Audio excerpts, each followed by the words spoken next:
Today, we are putting the Michelin Pilot Sport 5 against the Goodyear Eagle F1 Asymmetric 6 in a head-to-head comparison.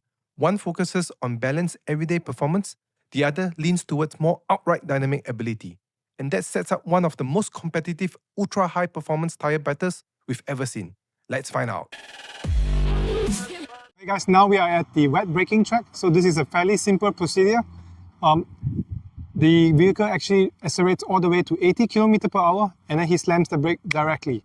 And something special about this is you can see there's actually a rail guard here, this side here. And this rail guard actually ensures that the driver actually takes the same line all the time. In the wet, Michelin strikes first. From wet braking, the Pilot Sport 5 stops 30.3 meters, while the Goodyear needs 31.5 meters. That gives Michelin a clear 4% advantage, and in a safety test like this, that matters. Wet handling also favors Michelin. Around the wet handling lap, Michelin completes it at 80.93 seconds, compared to the 82.69 seconds for Goodyear.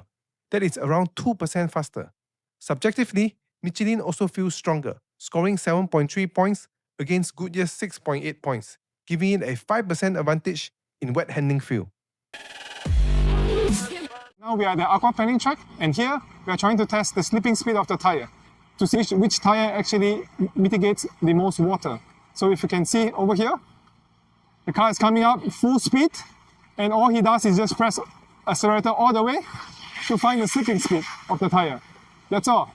When it comes to aquaplaning, Michelin reaches 78.1 km per hour slipping speed, while Goodyear is at 77.8 km per hour, basically equal.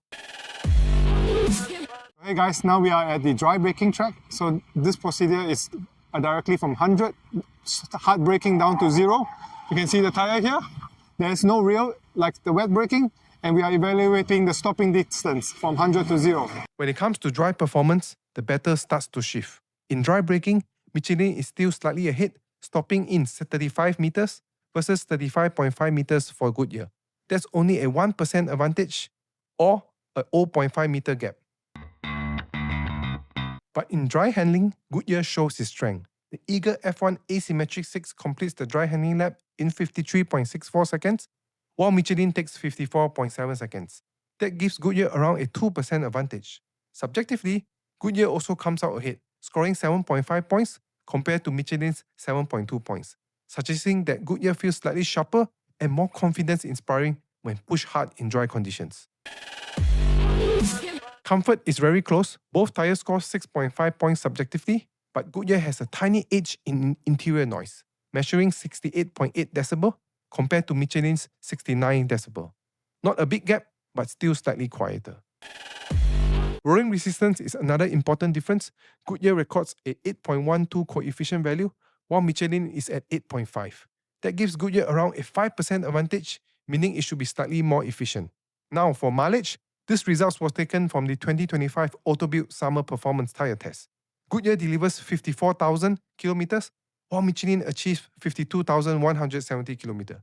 That gives Goodyear Eagle F1 Asymmetric 6 roughly a 4% advantage in mileage, showing that Goodyear performs slightly better in long-term wear. So, in summary, this is my expert opinion. The Michelin Pilot Sport 5 is the stronger wet weather tyre.